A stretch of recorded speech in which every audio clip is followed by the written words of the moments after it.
Vamos ahora con una de las partes más importantes del editor, la pestaña World Outliner.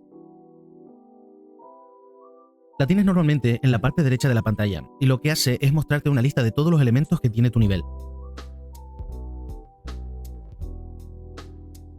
Si alguna vez pierdes algo visualmente en la escena, por ejemplo una luz, una cámara o un personaje, aquí lo vas a encontrar siempre. Puedes hacer clic sobre cualquier objeto en el Outliner y Unreal te lo selecciona automáticamente en el editor.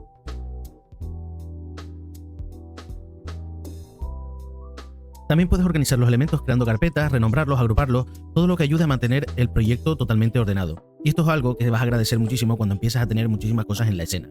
Una buena práctica desde el inicio es renombrar tus actores para que no tengas cosas como V104 o Light 23 perdidas por ahí por todo el mapa.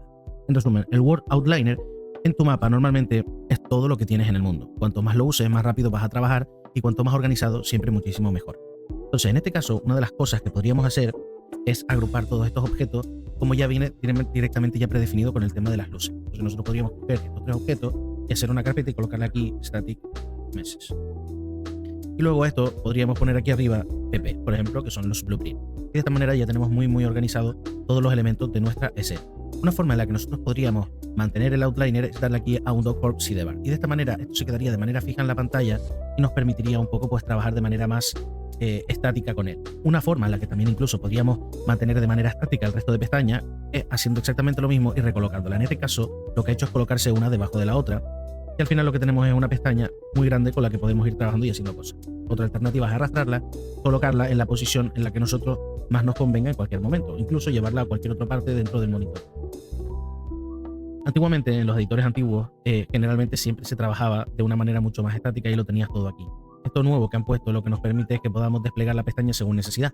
Si en algún momento en vez de dejarla fija queremos que no desaparezca cuando clicamos fuera, lo podemos dejar apretado dentro del Pin Tab. Y de esta manera no está anclado, pero de esta manera tampoco se iría dentro de nuestro flujo de trabajo. Y es una manera bastante útil de trabajar. Problemas que pueden llegar a ocasionar el tema del Pin Tab, pues que cuando nosotros vayamos a acceder al panel de detalles o al panel de Outliner, pues al final solamente vas a poder tener pineado uno, a menos que tú realmente pases el panel de detalles, por ejemplo, a otra zona. Si se fijan ahora lo hemos dejado puesto y si nosotros pineamos el outliner uno se va a poner al otro y esto es bastante engorroso. Es por eso que saber organizar todos los paneles es algo súper importante. Entonces si nosotros ahora mismo colocamos el detalles a un lado y el outliner a otro, nosotros podemos pinear y podemos seguir trabajando dentro de nuestra escena con los dos escenarios pineados y que uno no se superponga al otro. En principio esto no es 100% útil, pero es una manera fácil de saber cómo podemos trabajar con diferentes tipos de entornos. Luego, ya en la siguiente clase vamos a empezar a ver la pestaña Details con todo el tipo de opciones que este va variando según el tipo de objeto que nosotros tengamos seleccionado, pero es parte fundamental para nosotros tener un flujo de trabajo correcto y directamente relacionado con el diseño de niveles. A partir de aquí ya nos vemos en la siguiente clase. A seguir.